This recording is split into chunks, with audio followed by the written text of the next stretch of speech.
Welcome to day 8 of the Whiskey Advent Calendar. It's raining and cold outside. It's supposed to get into the 30s today. Caught us kind of off guard, so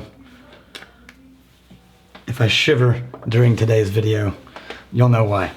So today is Cardhu 12, and once again, beautiful and pretty. Cardhu is a Speyside. It's a really famous one. The best-selling single malt in quantity, I think, in the Speyside especially, can as part of Diageo, if I remember correctly.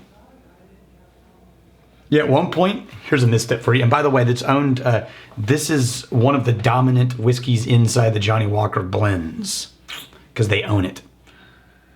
So at one point, Cardhu was so famous that, especially in Spain, actually it took off. And so to meet demand, they started blending Cardhu with 2 other malts and calling it a vatted malt. The uproar was extreme. People freaked out. They called it Cardhu Pure Malt and tried to sell it. And they immediately backpedaled because the reaction was so bad. And SWA, the Scottish Whisky Association, took the opportunity to make some new rules because that's what associations do. And they changed vatted to blended. So now blended malt is the name for what were sometimes called vatted malts before. And they also said that you can't name a whiskey after a distillery unless it's only using whiskey from that distillery. So no more 3 different distilleries and calling it a name of one of them. It's pretty well balanced. I think it's a kind of a classic. And as soon as you taste it, you realize, oh, this is why people like this thing. And you also realize why it blends well. Because there's no dominant notes in this. It's just sort of this well-rounded flavor. It would be a really amazing base with which to work.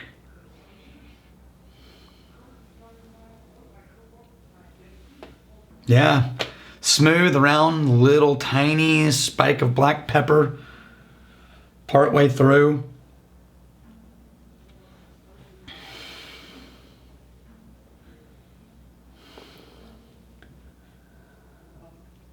Yeah, I was lingering on that one, just trying to find something that stuck out.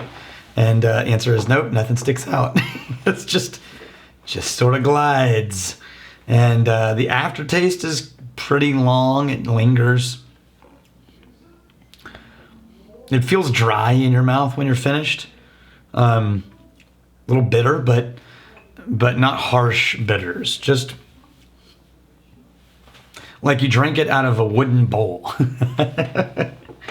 But the funny thing is the oak does not show up that dominant in the actual flavor itself. So I'm not sure where that's coming from, but I mean, it's obviously come from the wood, but it shows up so late. It's a little surprising.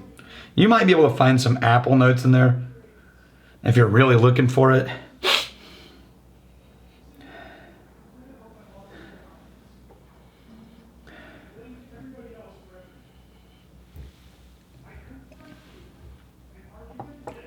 Yeah, that's just a nice, light, friendly Speyside malt.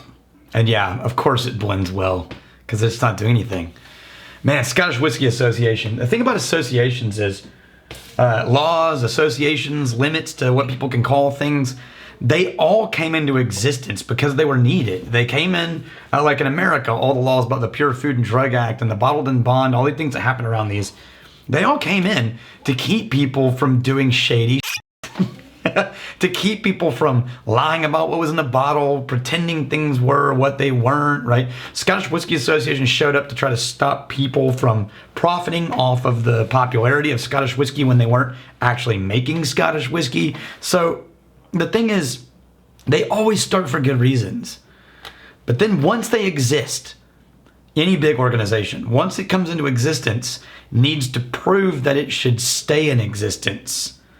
And that's when things start to get annoying. So you definitely need them to police the who, without regulation, will do whatever, have no morals, quandaries to do shady. So you need them for that, right? But then, you know, they have to prove that they work 40 hours a week for some reason. So then they start looking for fights. And it becomes sort of a problem. And that's just, you know, you can't live with them, can't live without them. It's just one of those double-edged swords that without them, the industry goes a little haywire. And with them, they're regularly a pain in the ass. It's one of those things. I get why people can be really upset about them. And I also get why they exist. But yeah, man, I'm searching for something else to say. I think if I had to do a space, I would prefer Kraken more, or Dalwhinnie maybe.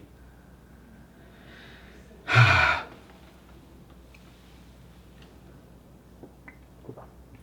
mean, they're award-winning. Oh, that's better. It's starting to open up now, and I'm getting some dried, fruity notes, but all still lightness. I'm getting a little bit of a little more earth now. Now that I let it open up a little bit.